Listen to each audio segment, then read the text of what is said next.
Hello, my friend. How are you doing today? We are finished reading Joseph Conrad's Heart of Darkness. And so I'm going to try and get through this in one video. I may have to break this up into two videos. I may go a little bit long, so you may want to double speed it. And I say we finished it because I feel like you're here with me reading this book. You know that? There you go. So yeah, Heart of Darkness is it's written in a style to make it impenetrable, just like it's a reflection of the jungle, right? So it's hard to get through, and there's a lot of words used that are not in common use today that I had to write down and look up in the dictionary. And I don't know how much. I think even in that time, a lot of people wouldn't be familiar with those words that he uses. So the vocabulary is like 3 or 4 times what the average person's vocabulary would be today. And from the reading that I've done of literature in that same time frame, I would say it's beyond the scope of most people as well at that time. So, but the writing draws you in, it gets a grip on you and pulls you into the story, even though it's a very blurry, dreamlike writing style. No wonder it's considered a masterpiece of English literature, right? So I picked a couple of little spots that I'd like to share with you. And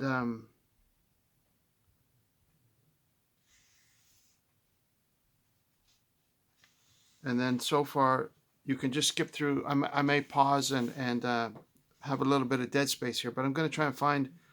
Unfortunately, I got this out of the library, so I can't write it up with notes. I like to write books up with notes that I buy. And this one I got to return. So I'm a little bit stuck in terms of taking notes on it.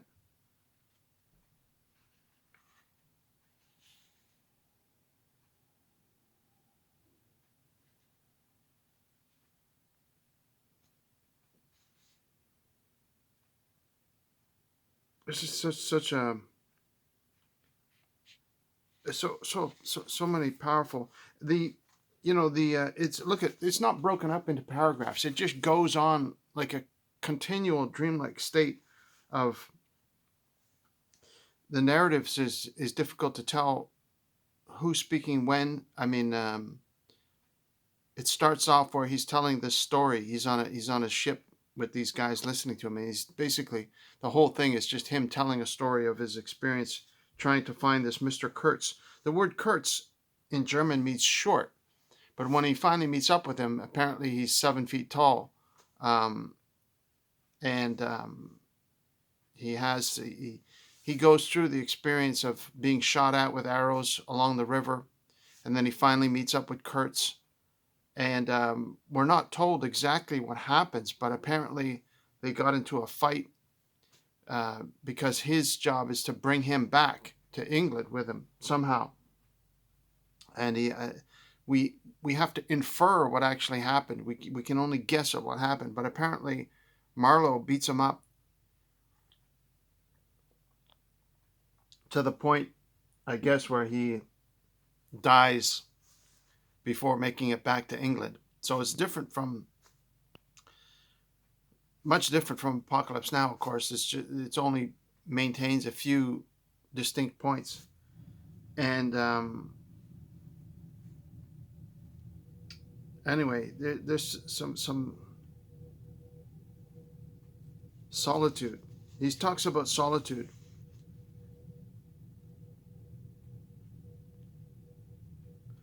These little things make all the great difference. When they're gone, you must fall back upon your own innate strength, upon your own capacity for faithfulness. Of course, you may be too much of a fool to go wrong, too dull even to know you are being assaulted by the powers of darkness. That's an ongoing theme through the book, is this darkness. I take it no fool ever made a bargain for his soul with the devil. The fool is too much of a fool, or the devil too much of a devil. I don't know which. Or you may be such a thunderingly exalted creature as to be altogether deaf and blind to anything but heavenly sights and sounds. then the earth for you is only a standing place. And whether to be like this is your loss or your gain, I won't pretend to say. But most of us are neither one nor the other. The earth for us is a place to live in, where we must put up with sights, with sounds, with smell. Too, by Jove. Breath-dead hippo, so to speak, and not be contaminated. And there, don't you see, your strength comes in, the faith in your ability for the digging of unostentatious holes to bury the stuff in, your power of devotion, not to yourself, but to an obscure, back-breaking business. And that's difficult enough. You can see the dreamlike quality of the words, and it's impenetrable to know exactly what the author was thinking about, what his intention was. But we get a shadow of it. We get glimpses of it here and there. And then one of his deckhands gets shot with an arrow from the natives, and he unceremoniously dumps him over the side of the boat. You can see in this portion, he pulls the spear out of the guy's body and dumps him overboard, watches him as he rolls over a couple of times and then fades under the currents. It's quite a horrific scene. And and it says here, all the pilgrims and the manager were then congregated on the awning deck about the pilot house, chattering at each other like a flock of excited magpies. And there was a scandalized murmur at my heartless promptitude. What they wanted to keep that body hanging about for, I can't guess. Embalm it, maybe? But I had also heard another and a very ominous murmur on the deck below. My friends, the woodcutters, were likewise scandalized, and with a better show of reason, though I admit that the reason itself was quite inadmissible. Oh, quite. I had made up my mind that if my late helmsman was to be eaten, the fishes alone should have him. So in other words, some of the natives or whoever was there, a mixture of people from all over that would come to work in the Congo. And some of them were murmuring that since this guy died, maybe we shouldn't let his body go to waste. They were even considering eating him. And so it's this horrificness of the situation that he experienced while he was over there. It was just a place of anarchy, chaos, and death, and cannibalism, even once in a while, as you see from that passage. Let's move on. Page 81.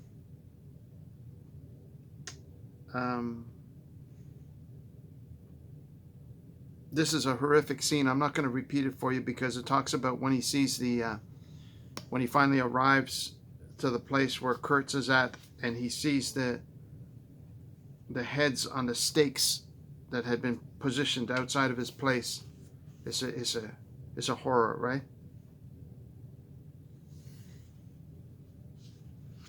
So let's move on from there. And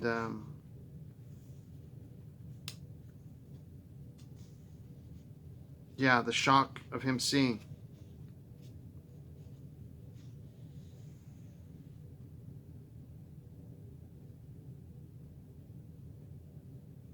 I think I would have raised an outcry if I had believed my eyes, but I didn't believe them at first. The thing seemed impossible. The fact is, I was completely unnerved by a sheer blank fright, pure abstract terror, unconnected with any distinct hope, any distinct shape of physical danger.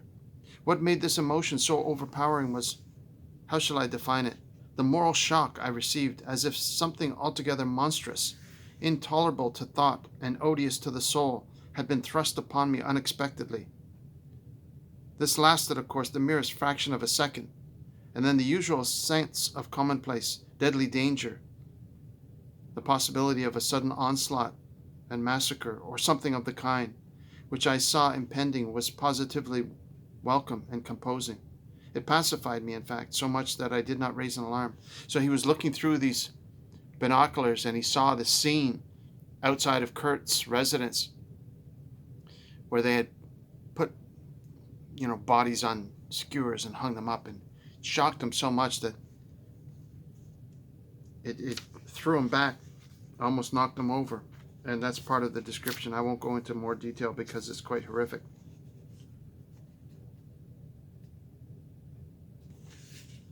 And listen to what he says here. They had behind them, to my mind, the terrific suggestiveness of words heard in dreams, of phrases spoken in nightmares.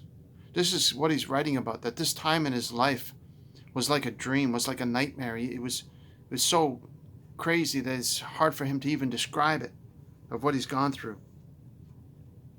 Soul. If anybody had ever struggled with a soul, I am the man. And I wasn't arguing with a lunatic either. Believe me or not, his intelligence was perfectly clear, concentrated. It is true, upon himself with horrible intensity, yet clear, and therein was my only chance. Barring, of course, the killing him there and then, which wasn't so good, on account of unavoidable noise. But his soul was mad. Being alone in the wilderness, it had looked within itself, and by heavens, I tell you, it had gone mad. I had, for my sins, I suppose, to go through the ordeal of looking into it myself. No eloquence could have been so withering to one's belief in mankind as his final burst of sincerity. He struggled with himself too. I saw it. I heard it. I saw the inconceivable mystery of a soul that knew no restraint, no faith, and no fear, yet struggling blindly with itself. I kept my head pretty well, but when I had him at last stretched on the couch, I wiped my forehead while my legs shook under me as though I had carried half a ton on my back down that hill. And yet I had only supported him, his bony arm clasped around my neck, and he was not much heavier than a child. So this is where we're told that he has it out with Kurtz, and we have to infer what actually happened. He doesn't tell us what happened. He's saying that earlier, he said, if you try to shout out, I'll smash your head. I'll throttle you for good, I corrected myself. See, he didn't have anything to smash him with. Kurt says to him, I had immense plans. He muttered irresolutely. Yes, said I, but if you try to shout, I'll smash your head with, there was not a stick or a stone near. I'll throttle you for good, I corrected myself. So he's threatening him there, right? We're not told what his mission was when he went and visited this strange place where he got his papers to sign, his contract to sign, to go overseas to the Congo. We're never told in detail what his mission was, but by inference, he had to go and bring Kurtz back to England. And when he finally meets up with him, he says, you better not shout out or I'll kill you. And so that's the only description we have of him subduing him, is that he says, I kept my head pretty well, but when I had him at last stretched on the couch, I wiped my forehead while my legs shook under me as though I had carried half a ton on my back down that hill. So that's his description of beating Kurtz to a pulp. And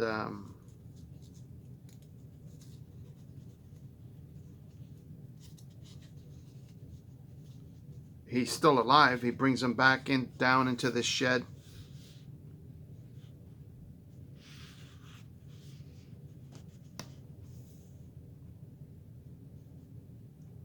And we have the description of him.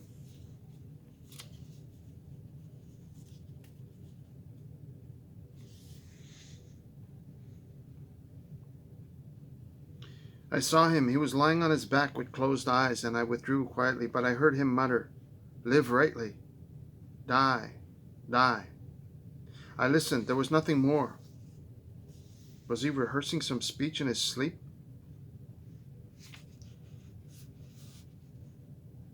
He was in an impenetrable darkness. I looked at him as you peer down at a man who is lying at the bottom of a precipice where the sun never shines. It goes down further, and we reached that critical point that was immortalized by Marlon Brando in the movie. He cried in a whisper at some image, at some vision. He cried out twice, a cry that was no more than a breath. The horror, the horror. I blew the candle out and left the cabin. The pilgrims were dining in the mess room, and I took my place opposite the manager. Later on, the manager's boy goes in and sees what's going on. He comes back, he says, "Mr. Kurtz, he dead." All the pilgrims rushed out to see. I remained and went on with my dinner. I believe I was considered brutally callous. However, I did not eat much. There was a lamp in there, light, don't you know? And outside it was so beastly, beastly dark. I went no more near the remarkable man who had pronounced a judgment upon the adventures of his soul on this earth. The voice was gone.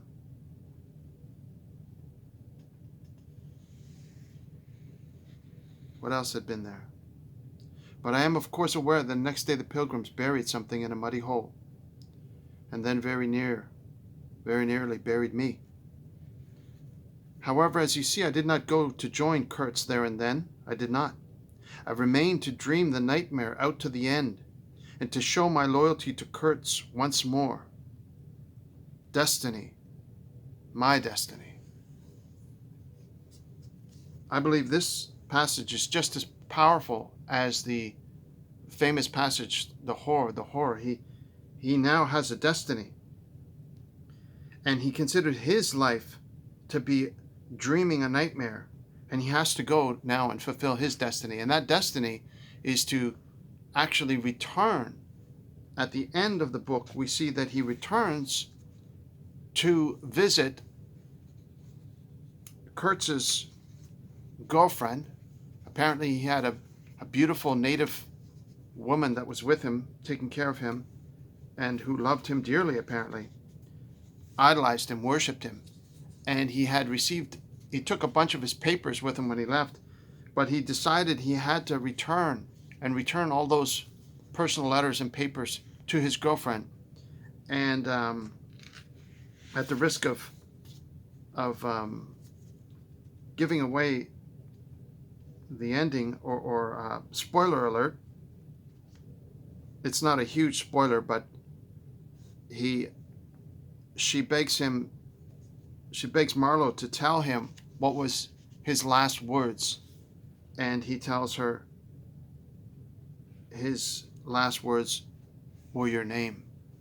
And she says, I knew it. I knew that must have been his last words. And of course he doesn't tell her the exact details of what happened, but by going through that experience, somehow Marlowe gains perhaps a little bit of insight on his own nightmare of a life and his own destiny in life, that he has to live through it, experience it, and somehow overcome it by fulfilling his duty, whatever that duty may or may not be. So I could have spent more time. That's it. I'm not going to go into any more detail about that, but it's a powerful piece of writing, I have to admit. And there's one more. Now there's another one called Youth, a narrative, right? And so that's a second novella or booklet, if you want to call it that, and that is just, about maybe 40 pages or so. And so I'm going to finish that. Apparently it's similar to Heart of Darkness, and then maybe I'll make a video on that, but I haven't touched it. I have to take a break, because after experiencing that's a trauma to one's psyche. It's very difficult to get through that. So Thank you for putting up with me and getting through this. It's not a book I recommend unless you're in a very somber mood and you have the time to experience something which is very introspective, very painful, uh, very dark and mysterious. And maybe there's a time for it, and there's a time that um, is appropriate for it. But it's not a light read, and it's not something I would recommend to somebody who's young and enjoying life and doesn't have the time to be introspective. But if you're older and you're winding things down, it's probably a good read. Either that, or perhaps if you haven't started living yet, perhaps a late teens person who's just wondering what life is all about. This may set them back on their heels and have them pause and reflect and say, hey, make sure you don't end up living a nightmare. Make sure that the journey that you've chosen is one that ends in light and not darkness. That's my hope for you today. I pray that God blesses you wherever you are. I pray that you're happy and healthy. I love you very much, but I know God loves you a lot more than I do. Take good care of yourself. Be good. Spend time with people that you love. And have a wonderful day. Get some fresh air. Talk to you again real soon, okay? Thanks for watching. Talk to you later. Bye-bye.